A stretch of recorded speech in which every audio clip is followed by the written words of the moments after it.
오늘 거룩한 성일 이 아침에 하나님께서 우리들에게 주시는 말씀은 구약 성경 열왕기상 19장 9절로 18절까지 말씀입니다.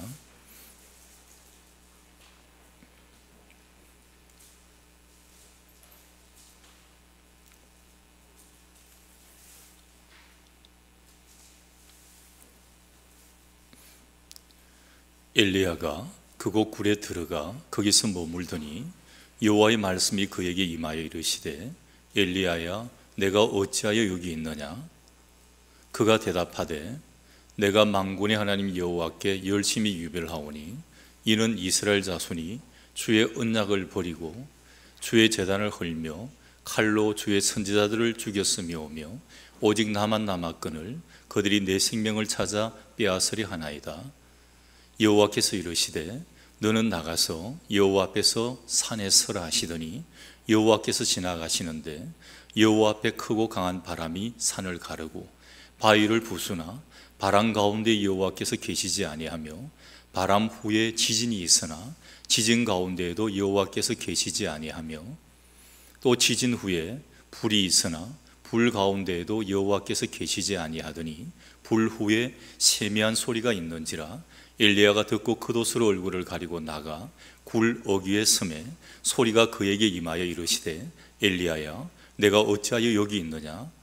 그가 대답하되 내가 만군의 하나님 여호와께 열심히 유별하오니 이는 이스라엘 자손이 주의 언약을 버리고 주의 제단을 헐며 칼로 주의 선지자들을 죽였으며오며 오직 나만 남았거늘 그들이 내 생명을 찾아 빼앗으려 하나이다. 여호와께서 그에게 이르시되 너는 내 길을 돌이켜 광야를 통하여 다메섹에 가서 이르거든 하사엘에게 기름을 부어 아람의 왕이 되게 하고 너는 또 님시의 아들 예후에게 기름을 부어 이스라엘의 왕이 되게 하고 또 아벨 모올라 사밧의 아들 엘리사에게 기름을 부어 너를 대신하여 선지자가 되게 하라.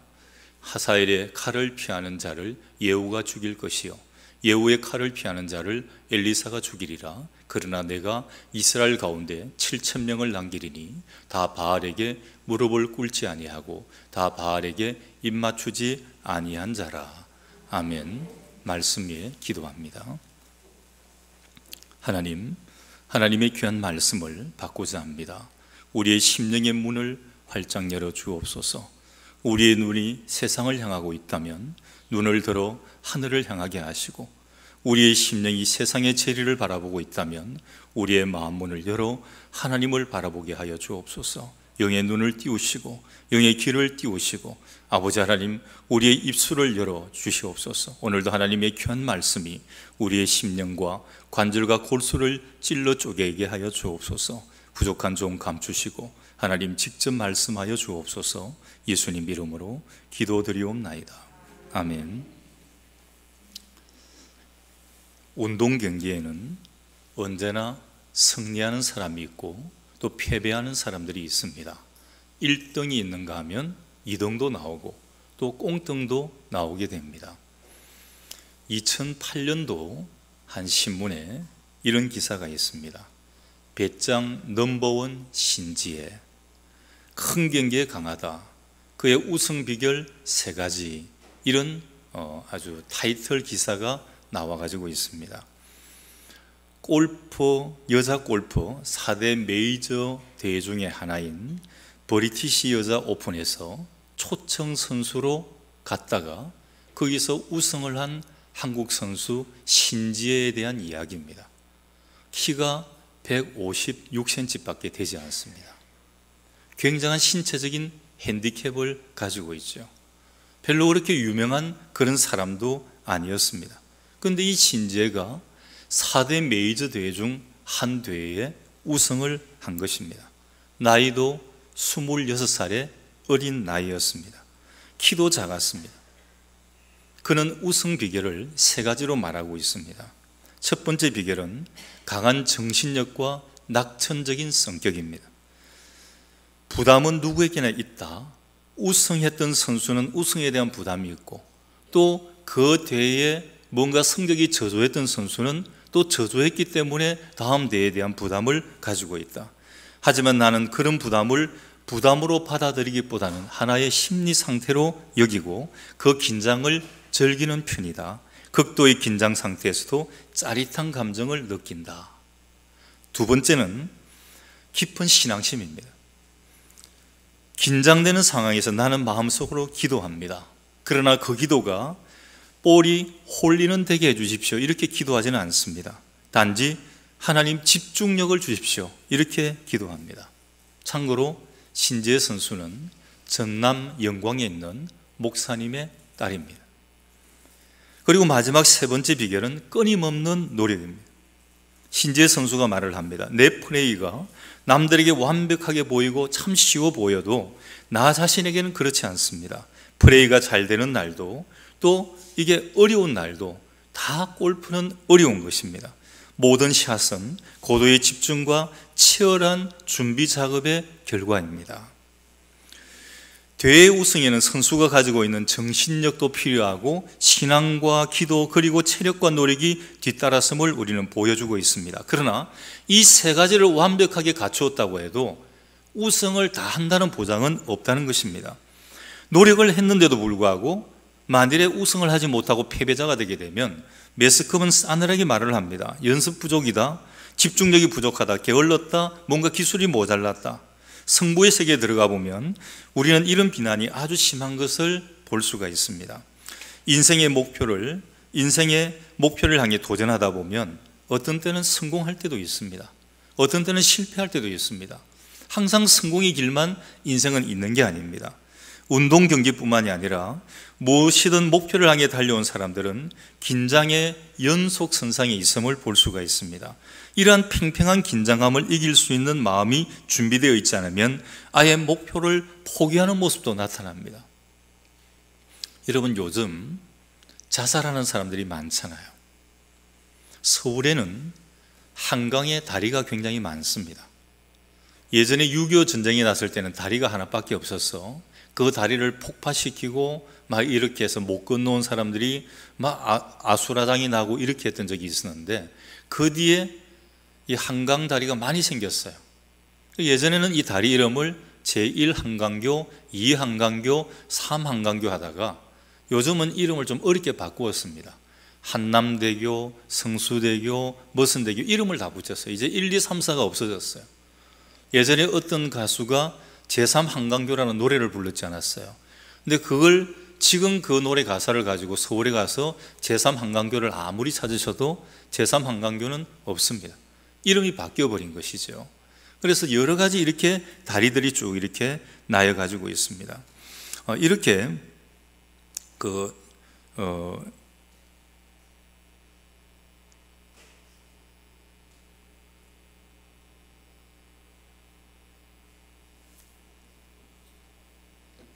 많은 다리들이 이렇게 나뉘어져 가지고 있습니다. 이렇게 우리가 운동 경기뿐만이 아니라 여러 가지 목표를 향해 달려가다 보면 많은 어려움들을 겪고 이렇게 나갈 수밖에 없게 됩니다.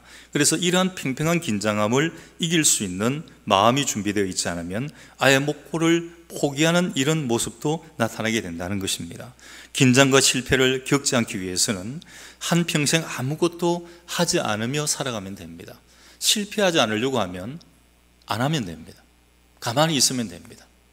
욕 안 먹으려고 그러면 안 하면 돼요. 그냥 남들이 열심히 하는 것 안 하고 가만히 있으면 욕도 안 먹고 아무런 것도 없습니다. 근데 이것은 우리 인생을 낭비하는 겁니다. 하나님이 우리에게 주신 귀한 시간을 낭비하는 것입니다. 땅 속에 묻어두는 것과 같습니다. 때로는 힘든 일과 실패가 있어도 또 때로는 비난과 조롱을 받아도 달려갈 수 있는 것은 하나님께서 우리에게 주신 은혜와 복이기 때문인 것입니다. 미국의 26대 대통령인 데오도로 루즈벨트는 대통령이 되고 나서도 수많은 비난에 시달렸습니다.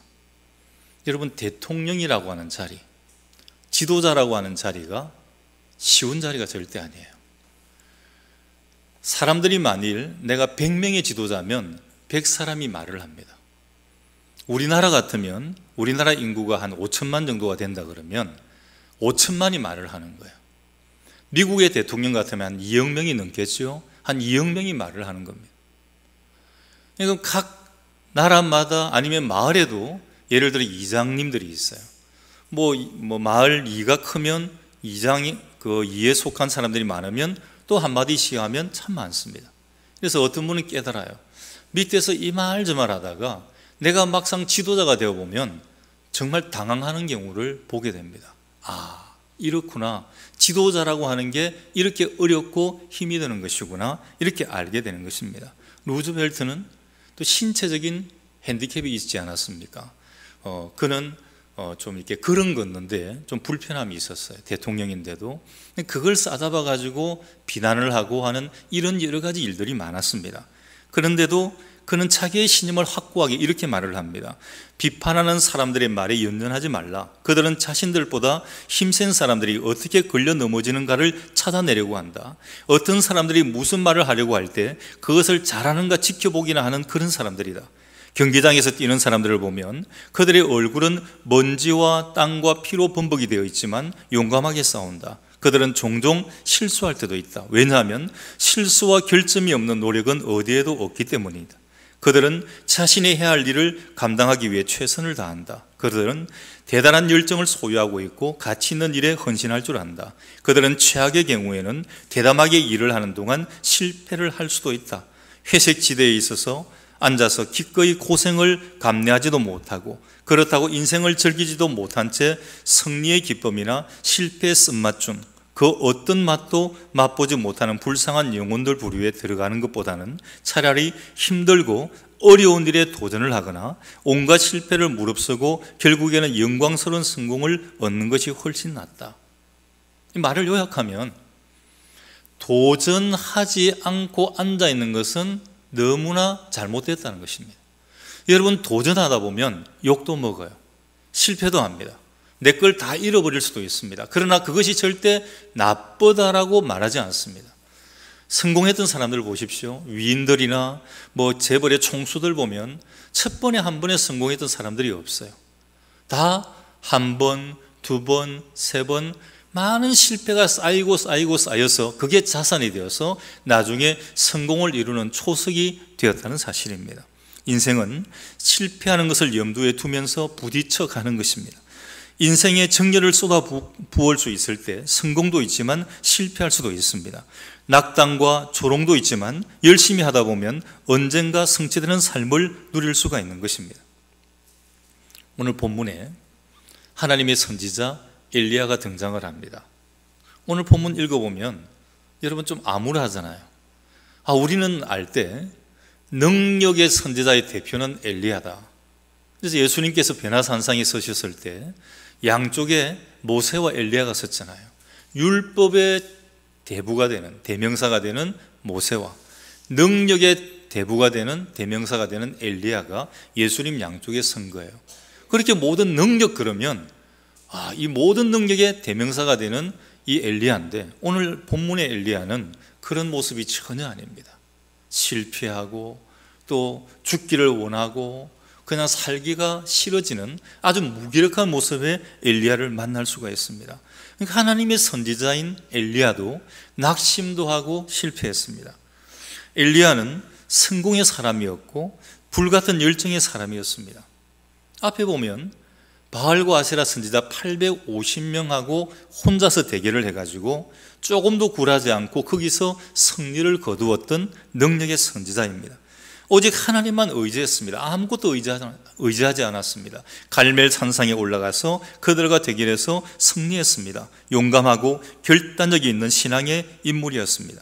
엘리야는 이 승리의 사건을 경험한 인물임에도 불구하고 더 그렇게 성공하면 비도 내리고 막 이렇게 성공을 하면 사람들이 다 따를 줄 알았는데 거기 반기를 드는 사람이 생겨났습니다.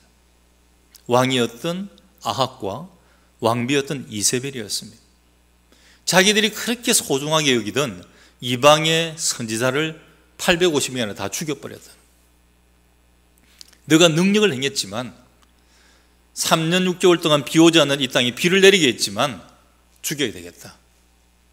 엘리야 체포령이 내립니다. 엘리야만 잡아오라. 포상해 줄게. 당장 죽일 것이다. 그때 엘리야의 마음은 절망 가운데 빠집니다. 두려워서 도망가는 신세가 되었습니다. 처음에 엘리야는 죽음을 생각을 했습니다. 그는 광야 로뎀나무 아래에 앉아서 하나님께 탄식하며 이렇게 말을 합니다. 하나님께 불만이 많았어요. 하나님, 나는 하나님을 위해서 애쓰며 살았습니다. 제 목숨을 걸었습니다. 근데 이게 뭡니까? 나 이제 죽게 되었습니다. 오늘 본문 4절에 보면 그 말씀을 이렇게 말합니다. 여호와여, 넉넉하오니 지금 내 생명을 거두시옵소서. 여러분, 이게 할 말이 아니잖아요. 불효자식들이 보면 부모님 앞에 가서 죽고 싶다는 말을 합니다. 그건 또 아주 불효자식이죠. 어떻게 자기를 낳아준 부모 앞에 가서 죽겠다 말다 이런 말을 합니까? 똑같습니다. 한 피조물인 인간이 하나님 앞에 자기를 죽여달라는 것입니다. 이 말씀은 엘리야가 이렇게 말하는 거예요. 하나님, 나 저들 손에 죽기 싫습니다. 차라리 하나님께서 내 생명을 빼앗아 가주십시오. 나 이제 모든 것을 하기 싫습니다. 엘리야는 이런 말을 하면서 하나님의 부름을 받습니다. 그리고 하나님께서 그에게 40일 동안을 걸어가서 호렙산에 이르게 합니다. 그때 한 굴에 있었던 엘리야를 하나님께서 나오게 하십니다. 그리고 9절에 엘리야를 향해 질문을 합니다. 엘리야야, 내가 어찌하여 여기 있느냐? 너 왜 여기 있어? 왜? 너 왜 굴 속에 처박혀 가지고 있어? 너 지금 여기 있을 사람이 아니잖아. 그때 엘리야는 아직도 마음속에 하나님께 대한 서운함과 억울함, 답답함, 이것이 풀리지 않아서 하나님께 말을 합니다. 내가 하나님께 충성하며 모든 것을 다 바쳤는데 하나님이 나를 이렇게 하시다니 도대체 무슨 일입니까? 엘리야 이 마음을 오늘 본문 10절은 이렇게 기록합니다. 내가 만군의 하나님 여호와께 열심히 유별하오니 이는 이스라엘 자손이 주의 언약을 버리고 주의 제단을 헐며 칼로 주의 선지자들을 죽였으며오며 오직 나만 남았거늘 그들이 내 생명을 찾아 빼앗으려 하나이다. 엘리야만큼 하나님 앞에 열심히 했던 사람이 없었어요. 정말 열심히 특심이었습니다. 엘리야는 하나님의 질문에 2번이나 반복하며 고백합니다. 하나님, 나만 남았어요. 하나님의 선지자들이 다 죽었습니다. 나만 남았습니다. 아직도 엘리야의 마음속에 억울함과 분노가 풀리지 않았습니다. 나만 남았다. 하나님, 전부 하나님의 사람이라고 이야기를 했지만 하나님, 제가 일해보니까요, 나밖에 없어요. 나밖에. 하나님 섬기는 사람 나밖에 없고 제대로 믿는 사람 나밖에 없고 헌신봉사하는 사람 나밖에 없어요. 나뿐입니다. 하나님, 이래도 됩니까? 이것은 자기가 외롭다는 낙심의 표현입니다. 그리고 아무도 알아주지 않고 하나님마저 알아주지 않는 것 같은 위기 속에서 대꾸하는 모습입니다. 엘리야를 적대하는 사람들이 늘어났고 상황은 전혀 바뀌지 않는다는 탄식이 엘리야 입에서부터 나왔습니다. 수고하고 열심히 했지만 성취되는 것이 하나도 없는 겁니다. 엘리야는 믿음의 영웅이요, 신앙의 영웅입니다. 하나님의 기적을 체험한 그런 경험한 사람입니다. 근데 오늘 이 본문에 보면 아주 유약한 급장이가 되었어요. 용기 없이 포기하는 사람이 되었습니다. 예수 믿고 하나님을 사랑하는 사람들에게도 이런 위기가 찾아오게 됩니다. 여러분, 오늘 성도된 거룩한 백성이라고 하는 여러분들에게도 이런 위기가 찾아온다는 겁니다. 하나님의 일을 하는 사람에게도 이런 위험이 있습니다. 엘리야에게 문제가 다가온 것을 보면 오늘 우리 모두에게도 이런 문제가 다가올 가능성이 많이 있다는 것입니다. 이제 엘리야의 육체적인 탈진과 패배감, 고독감은 위기를 가져옵니다. 그러면 엘리야가 낙심하고 절망한 결정적인 이유가 무엇입니까? 첫 번째 이유는 육신적인 탈진이었어요. 갈멜산에서 대결은 정신적 고통뿐만이 아니고 육체적인 혼신의 힘을 다 쏟아부은 그런 투쟁이었습니다. 여러분, 혼자서 인간적으로 얼마나 힘들지 않았겠어요?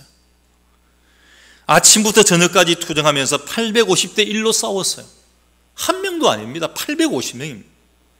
3년 동안 비가 내리지 않아서 하나님 앞에 기도합니다. 근데 여러분, 기도하는 모습을 한번 읽어보십시오. 그냥 기도한 게 아니에요. 어떻게 기도했습니까? 무릎 사이에다가 얼굴을 묻었습니다. 여러분, 한번 해보실래요? 오늘 집에 가서 한번 해보세요. 무릎 사이에 얼굴이 들어가는지. 이게 거의 요가 수준입니다. 잘 안 들어가요. 굉장히 힘듭니다. 어떻게 이 머리를 무릎 사이에 어떻게 넣어요? 그렇게 처절하게 기도했다는 것입니다. 하나님 앞에. 얼굴이 무릎 속에 들어간다는 건 참 어려운 자세입니다. 그만큼 엘리야는 큰 재단이 몰려올 때 하나님을 의지했습니다. 한 번이 아니라 7번씩 기도했습니다. 그러면서 엘리야는 비가 오는 현장을 목격하며 탈진합니다. 그런데 엘리야가 회복되기도 전에 아합과 이세벨의 명령이 떨어지는 거예요. 엘리야를 잡아라! 저놈을 잡아 죽여라! 엘리야는 이 소리를 듣고 육체와 마음이 탈진하게 된 것입니다. 여러분, 우리 육체가 참 중요합니다. 어떤 분은 믿음이 중요하다고 하는, 믿음도 중요한데 육체가 따라가지 않으면 믿음도 자라나지가 않아요. 내 몸이 너무 피곤하고 내 몸이 너무 힘든데 여러분 기도할 수 있던가요? 기도 못합니다. 예수 믿으면서 자신의 육체를 귀하게 여기셔야 됩니다. 육체는 하나님께서 주신 선물입니다. 육체가 망가지면 마음도 망가지고, 육체가 아프면 모든 것이 귀찮아집니다. 육체가 귀찮아지면 도전하기가 싫고 무기력해지고 모든 것을 포기하고 싶다는 겁니다. 그래서 여러분, 주일을 준비하는 하루가 필요해요. 그게 토요일입니다. 주일을 준비하셔야 돼요. 주일은 예배 시간 1시간이 아니라 이 예배 1시간을 위해서 준비하셔야 됩니다. 여러분, 예전에 예수 믿지 않을 때 제사 지내보셨죠? 아니면 제사 지내는 거 보셨죠? 여러분, 제사는 잠깐 지냅니다. 근데 제사를 준비하려고 그러면 맨날 며칠을 준비하잖아요. 그죠? 가서 장을 박아와야 되고, 뭐 생선도 말려 놓아야 되고, 음식을 온갖 준비하고, 그릇 같은 것도 제기를 내어가지고 씻고 닦고 말려가지고 이렇게 마련을 합니다. 옷은 어떻게 합니까? 깨끗한 의복으로 목욕까지 하고 와서 이렇게 제사 지내지 않습니까? 여러분, 하물며 우상단지 앞에 드리는 그런 제사를 지내는데도 이렇게 정성을 쏟아요. 근데 여러분, 우리 예배는 왜 이렇게 허투루 드리게 됐습니까? 너무 몸을 혹사하는 거예요. 주일날 되면 빌빌빌빌 합니다. 계속 주일날도 바쁘다는 거예요. 주일날이 왜 바쁩니까? 주일날은 하나님과 약속된 날입니다. 로드스데이, 주의 날입니다. 이게 주일이에요, 주일. 여러분, 세상 사람들 일요일 그러는데 우리 교회 다니는 사람들이 일요일 그러면 안 돼요. 그건 썬데이입니다. 그냥 놀러 다니는 날. 우리는 주일이에요, 주일. 예수 안 믿는 사람도 주일이라 그래요. 로드스데이, 주의 날입니다. 주님의 날이에요. 주님과 약속된 날이에요. 이 날은 바쁠 수가 없어요. 하나님 앞에 모든 것을 바치는 그 날이 로드스데이, 주의 날이에요. 바빠도 안 되고 몸이 너무 피곤해서 예배 드리는데 방해되어서도 안 됩니다. 그러면 토요일 날 몸 관리를 해야 돼요. 사람마다 신체 기능들이 좀 다릅니다. 내 몸이 약하면 더 많이 좀 쉬고 관리를 해야 됩니다. 깨끗하게 준비해야 됩니다. 마음도 준비해야 돼요. 너무 헐레벌도 복잡하면 주일날 아무런 은혜를 받지를 못해요. 세상에 막 고민들로 뒤에 쌓여가지고 있는데 무엇이 하나님의 말씀이 들어가겠습니까? 여러분, 육체는 하나님께서 주신 선물이에요. 육체가 망가지면 다 망가지는 것입니다. 그래서 우리가 육체에서 만일에 용기가 나오지 않는다, 기도한 힘도 나오지 않는다, 이럴 때는 잠깐 쉬어야 됩니다. 그리고 잘 먹고 운동하면서 다시 일어날 준비를 해야 됩니다. 그리고 두 번째로 엘리야의 마음에 생긴 고통은 패배감이었습니다. 권력자가 엘리야에게 강력한 칼과 창을 가지고 지금 다가오고 있습니다. 지금까지 견뎌왔던 스트레스가 더 큰 아픔으로 부딪혀오는 것입니다. 패배감이 찾아오면 그동안 잘 견뎌왔던 스트레스가 그것을 넘어서는 용기로 나타나지 않습니다. 오히려 더 패배하게 만드는 고통과 상처로 다가오는 것입니다. 표독한 이세벨 왕비 앞에서 엘리야는 낭패감을 맛보았습니다. 실패를 경험하면서 유약해졌습니다. 유약함은 여러 가지 방법으로 나타납니다. 내적으로 유약해지면 자신을 죽이려고 해요. 자살하는 사람들이 그렇습니다. 아까 제가 서울의 다리들 이야기하다가 깜빡 까먹어버렸는데 그 다리들 앞에 가면요 막 글을 적어놓아요. 카메라까지 달아놓아요. 방지하는 그물까지 쳐놓습니다. 그런데도 올라가서 떨어져 죽습니다. 서울의 한강다리가 얼마나 많은지 그 다리마다요 내적으로 약해지면 사람들이 성수대교도 한남대교도 막 가는 겁니다. 뛰어내리는 겁니다. 거기 보면은 막 가슴 저미는 글귀가 써져 있습니다. 전화하라고 전화번호도 적혀 있습니다. 들어가지 못하도록 2중 3중 장치가 되어 있어요. 안전망까지 되어 있습니다. 그런데도 죽겠다는데 어떻게 합니까? 뛰어내려서 죽는 겁니다. 아마 한강다리 하나마다 자살하는 사람들이 굉장히 많습니다. 사회가 발달되면 발달돼 갈수록 이게 더 많아지는 거예요.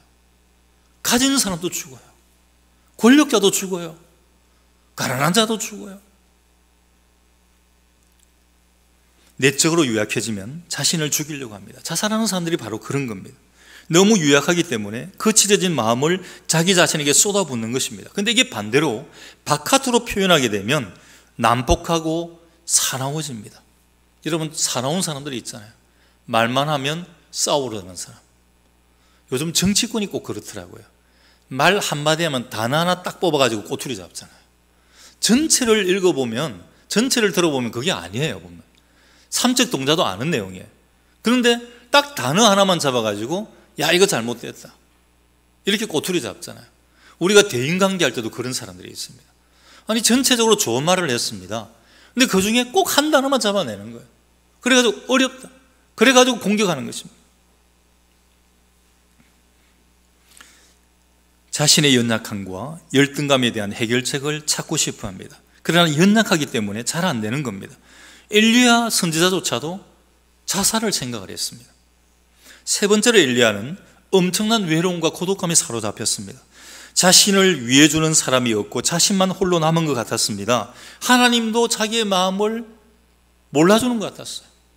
나 하나님 위해서 열심히 했는데 하나님 그냥 나에 대해서 전혀 모르는 것 같다, 자기 혼자만 남은 것 같다는 그 마음에 하나님께 항의를 합니다. 하나님, 나 혼자 남았어요. 아무도 없어요. 나 혼자 외롭게 있습니다. 엘리야는 자신의 외로움을 하나님 앞에 아뢰고 있습니다. 하나님은 이런 엘리야를 회복시켜 줍니다. 새로운 사명을 통해 힘을 주시는 거예요. 하나님의 회복은요, 뭐 먹을 것 많이 주고 뭐 갈비를 주고 고기를 주어서 회복시키는 게 아니에요. 사명을 통해서, 말씀을 통해서 회복을 시켜줍니다. 어떻게 회복시킵니까? 첫 번째는 하나님은 거대한 기적에 요란한 방법이 아니라 말씀을 통해 회복시켜줍니다. 오늘 본문에 여러분 잘 보셔야 됩니다. 하나님은 이런 방법으로 나타납니다. 우리는 하나님의 응답을 이렇게 생각해요. 야, 하나님, 막 내가 눈 뜨고 있는데 저기 막 구름 타고 오시고 막 환상 가운데 오시고 내가 잠자고 있는데 막 나를 깨워가 꿈속에 나타나시고, 이런 특별 계시만 생각을 하는 거예요. 근데 그게 아닙니다. 하나님은 항상 말씀으로 다가오십니다. 오늘 본문의 엘리야에게도 예외가 아니었습니다. 우리는 때로 낙심하면 하나님 앞에 큰 것, 거대한 것을 요구를 합니다. 하나님, 정말 내가 손들고 기도할 때 막 이때 하나님 확 와주십시오. 모세가 하나님과 대면했다 그러는데 나도 하나님과 좀 대면하면 안 됩니까? 하나님께서는 이런 엘리야의 마음을 잘 알고 있었습니다. 그래서 먼저 엘리야에게 조짐을 보여주시는데 강한 바람과 폭풍을 일으켜줍니다. 여러분 멋지잖아요. 막 태풍 같은 게 붑니다. 막 바람이 막 붑니다. 하나님이 있는 것 같습니다. 오늘 성경에 보니까 산과 바위가 쪼개질 정도의 강한 바람을 일으켰는데 그 바람 가운데 하나님이 있었습니까? 없었습니다. 계시지 않았어요. 그 다음 지진이 일어났습니다. 지진을 일으켰어요. 근데 거기에도 하나님 계시지 않았습니다. 그 다음에는 불꽃이 일어났습니다. 근데 거기에도 하나님이 계시지 않습니다. 구약 성경에 보면 강한 바람, 지진, 불 속에 하나님이 임재하는 방법들이 있었습니다. 근데 하나님께서 엘리야에게 나타나신 방법은 이런 게 아니었습니다. 하늘에서 불이 내려오면서 재단에 불이 타는 것까지 보았지만 엘리야는 하나님이 임재한 줄 알았습니다. 야, 뭐 재단에 불이 임재하니까 하나님이 임재했겠지. 그러나 그것을 본 사람들은 변화하지 않았습니다. 기적을 보아도 아무도 변하지 않고 더 완악해지고 포악해졌습니다. 그때 하나님 말씀합니다. 진정으로 사람이 변화되는 것은 하나님의 말씀이다. 여러분, 말씀이에요. 특별한 거 없습니다. 요거 귀찮은 사람들은 꼭 그냥 가서 누구한테 꼭 머리에 손 눌려가지고 안수기도 받으려고 하는데 참 어리석은 겁니다. 기도하는 사람마다 다 달라요. 내가 하나님 앞에 직접 받아야 돼요.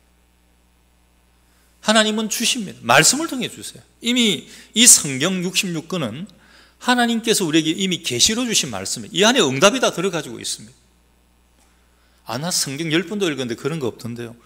또 10번도 읽어보십시오. 100번을 읽으면 101번째 그 응답의 말씀이 또 보일 때가 있습니다.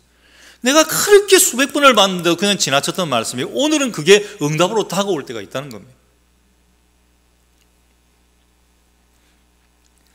하나님은 미세한 음성 중에 엘리야를 찾아오셔서 말씀을 합니다. 엘리야는 그것을 통해서 깨달았습니다. 하나님께서 말씀으로 나를 깨우치시고 가르치시는구나. 그때 하나님은 두 번째 그에게 새로운 사명을 보여주십니다. 힘을 주는 거죠.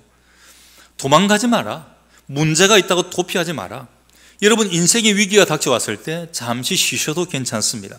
너무 힘들면 모든 것 내려놓고 조용한 곳에 가서 쉬면서 하나님께 기도하는 게 참 좋습니다. 그러나 문제를 도피하기 위해서 도망가는 것은 좋은 게 아닙니다. 하나님 말씀합니다. 도망하지 말라. 내가 너에게 해야 할 사명을 줄 텐데 내가 한 일을 돌이켜보라. 내가 다시 현장으로 가라.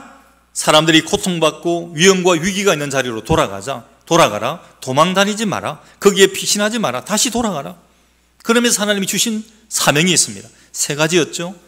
광야를 통해서 다메섹으로 가서 하사엘에게 기름을 부어 아람 왕이 되게 하라.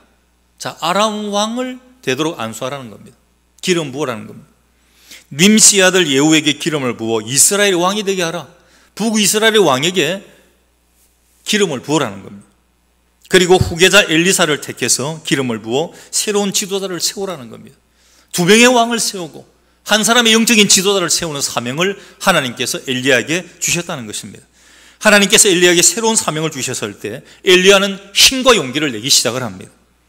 사랑하는 성도 여러분, 우리가 건강과 모든 것을 가지고 있어도 인생에 사명이 없으면 모든 것이 귀찮아집니다. 인생의 목표가 사라지면 용기가 없어지고 도전할 마음이 사라집니다. 하나님께서는 엘리야에게 다시 사명을 주십니다. 내 길로 도로 돌아가라. 내가 해야 할 일이다. 사람을 키워야 할 일이 있다. 그것을 행하라. 엘리야는 말씀 속에 다시 일어났기 때문에 하나님의 뜻으로 승리할 수 있었습니다. 그리고 하나님께서는 3번째로 그에게 너 혼자가 아니야. 너에게 동료가 있고 후계자가 있어. 이것을 알려주십니다. 엘리야가 혼자가 아니라 동료가 있음을 알려줍니다. 엘리야는 지금 하나님 앞에 하나님이 천지를 보십시오. 나밖에 없습니다. 이렇게 이야기를 합니다. 하나님 믿는 사람 많다고 그랬지만 지금 어려운 사정이 되다 보니까 아합의 시대, 이세벨의 시대가 되다 보니까 아무도 믿는 사람 없습니다. 전부 우상단지만 섬기고 있습니다. 나밖에 없어요. 그런 그에게 하나님께서 말씀합니다. 아니야. 너 혼자 아니야. 너 잘못 봤어. 남은 사람들이 많이 있어. 내가 너의 동료들을 숨겨놓았어. 내가 알지 못하는 7,000명의 사람들이 곳곳에 숨어 있다. 바알신에게 무릎 꿇지 않는 사람들, 지저와 신앙을 지킨 그런 인물들이 많이 있다. 그들은 하나님을 경외하는 사람들이다. 낙심하지 말라. 너가 혼자 있다고 생각하지 말라는 것입니다. 너 혼자 역사를 다 책임진다고 착각하지 말라는 것입니다. 쓸데없이 너가 하나님인 척하지 말라는 것입니다. 너가 모든 것을 다 행할 수 있다고 스스로 모든 짐을 지지 말라는 것입니다. 너는 내 할 일만 하면 된다. 그게 끝이야. 다른 것까지 다 할 수 있다고 생각하지 말라. 내가 끝나고 나면 나는 다른 사람을 또 쓸 것이다. 너가 못하면 내가 다른 사람을 선택해서 쓸 것이다. 우리가 잘못된 메시아 의식을 가지고 있으면 잘못하면 이단의 교주가 됩니다. 여러분, 이단 종교의 교주가 어떻게 나옵니까? 뭐 안상홍파라든지 이런 데 보면 자기가 다 재림주래요. 하나님이라는 사람도 있어요. 여러분, 통일교 맥콜 음료 나오는 거 있잖아요. 절대 사 먹으시면 안 됩니다. 1화에서 나오는 거 절대 먹으시면, 그 통일교에 이단에 돈 보태주는 거예요. 그 통일교 가보면 문선명이가 하나님이에요. 하나님. 죽었는데도 하나님이에요. 죽었는데. 이단의 종파들 보면 죽었는데도 다 그 사람을 섬기고 있어요. 영적으로 나타나셨다. 육신은 죽었지만 영적으로 나타나셨다. 구원파라든지 뭐 이런 데 보면 다 그렇습니다. 우리도 잘못하면 내가 교주가 될 수가 있어요. 우리가 잘못된 메시아 의식을 가지면 혼자 모든 것을 독점하려고 합니다. 나 아니면 안 된다. 하나님, 나 혼자밖에 없지 않습니까? 이 세상에 잘 믿는 사람 누가 있습니까? 나밖에 없지 않습니까? 하나님께서 엘리야에게 말씀합니다. 너는 너에게 맡겨진 것에만 충성스럽게 순종해라. 그리고 내 다음 사람에게 넘겨주라. 하나님께서 엘리야에게 이것을 가르쳐 주시면서 18절에 말씀합니다. 그러나 내가 이스라엘 가운데 7,000명을 남기리니 다 바알에게 무릎 꿇지 아니하고 다 바알에게 입맞추지 아니한 자니라. 엘리야가 몰랐던 거죠. 혼자만 잘 믿는다 생각했는데 그 잘 믿는 사람이 7명도 아니고 70명도 아니고 7,000명이나 있는 겁니다. 하나님은 엘리야에게 온전한 하나님의 사람들을 숨겨놓았으니 너 용기를 가지라고 말씀을 합니다. 다시 너의 길을 가라. 너는 너의 길을 가다가 내 명령대로 다음 사람에게 넘겨주어라. 하나님께서 이 말씀으로 엘리야에게 큰 위로를 주시는 겁니다. 위기의 때 하나님의 말씀과 위로를 강구하며 나가야 할 것입니다. 오늘 광복 76주년을 맞이하고 있습니다. 여러분의 해방, 광복의 기쁨이 얼마만 했겠습니까? 해방동의가 1945년생이죠. 1945년생. 어떻게 보면 우리나라가 이렇게 일어설 수 있는 주역 세대이기도 한 것이 그 세대입니다. 참 일도 많이 했어요. 어려운 일도 많이 겪었습니다. 지금 어떻게 보면 지금 이 세대들은 그 세대들 때문에 누리고 있는 것이죠. 험악한 세월도 많이 보내었습니다. 해방만 되면 다 될 것 같았습니다. 근데 그렇지 않았습니다. 우리나라에 혼란이 왔습니다. 해방되고 얼마 있지 않아 6.25라는 전쟁이 터져버렸어요. 그리고 남과북이 분단되어 지금까지 그 아픔을 간직하며 살아가고 있습니다. 광복 76주년이 된 지금 이 시, 이 나라를 한번 보십시오. 정치, 경제, 사회, 교육, 문화 어느 곳에도 상처나지 않는 곳이 없을 정도로 사람들의 마음속에는 큰 아픔과 상처들이 있습니다. 왜 이렇게 무질서한 무법이 난무하고 있느냐고 탄식하는 사람들도 있습니다. 왜 진정한 변화와 개혁이 일어나지 않느냐고 고통을 말하는 사람들도 있습니다. 이런 때일수록 지도자와 예수 믿는 우리 모두에게 하나님의 위로의 말씀이 필요합니다. 여러분, 한 나라의 대통령이 된다는 것이 얼마나 무거운 짐이겠습니까? 지도자가 된다는 것이 얼마나 큰 고통이겠습니까? 우리 모든 국민의 마음을 가슴에 안고 달려가야 하는 고통은 말할 수가 없습니다. 그러나 우리 모두가 영적이고 정신적인 위기 속에서 하나님 앞에 무릎을 꿇고 나가야 됩니다. 그럴 때 하나님께서 우리에게 복을 주실 것입니다. 이건 대통령뿐만이 아니에요. 기업을 대표하는 사람뿐만이 아닙니다. 사회의 지도자, 그리고 한 가정의 가장도 얼마나 어렵고 힘든 일입니까? 가장뿐만이 아니고요. 여러분, 내 옆에 한 사람만 더 있어도 쉽지 않은 것이 인생이에요. 내 혼자 가면 그냥 편안하게 가는데 한 두 사람 데리고 가려고 그러면 참 힘듭니다. 그게. 그러나 우리가 한 가지 알아야 할 것이 있습니다. 예수 믿는 사람들을 하나님께서는 믿는 그 순간에 영적인 지도자로 세우신다는 겁니다. 여러분들이 지도자입니다. 우리 모두는 하나님의 위로가 필요합니다. 우리 모두는 하나님의 말씀이 필요합니다. 각자에게 주어진 자리에서 맡겨진 일을 순종해야 합니다. 하나님 앞에 뜻을 물으면서 나갈 때 하나님께서 우리를 부르십니다. 하나님께서는 우리의 가정, 교회, 사회, 나라에 믿음의 사람들을 통해서 새로운 역사를 이루어 주실 것입니다. 우리 한 사람 한 사람이 그것을 믿고 나아갈 수 있기를 주님의 이름으로 간절히 축원합니다. 기도합니다. 하나님, 정말 광복 76주년이 되었지만 이 나라는 위기 앞에 서 있습니다. 오늘 엘리야가 살던 그 시기도 엘리야 자신도 위기 앞에 있고 그 나라도 위기 앞에 서 있었습니다.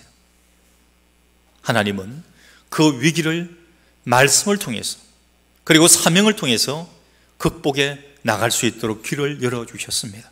오늘 우리 예수 믿고 믿음을 가진 우리들은 영적인 지도자들이 되었습니다. 우리 모두에게는 하나님께서 사명을 주셨습니다.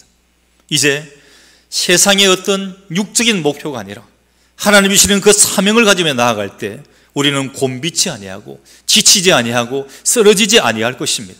하나님 주시는 그 사명의 길을 묵묵히 감당해 나갈 때 하늘의 힘과 에너지를 공급받게 될 것입니다. 우리 한 사람 한 사람을 통해서 암울한 이 시기를 변화시켜 나가는 우리들이 될 수 있도록 하나님 은혜를 더하여 주옵소서. 예수님 이름으로 기도드리옵나이다.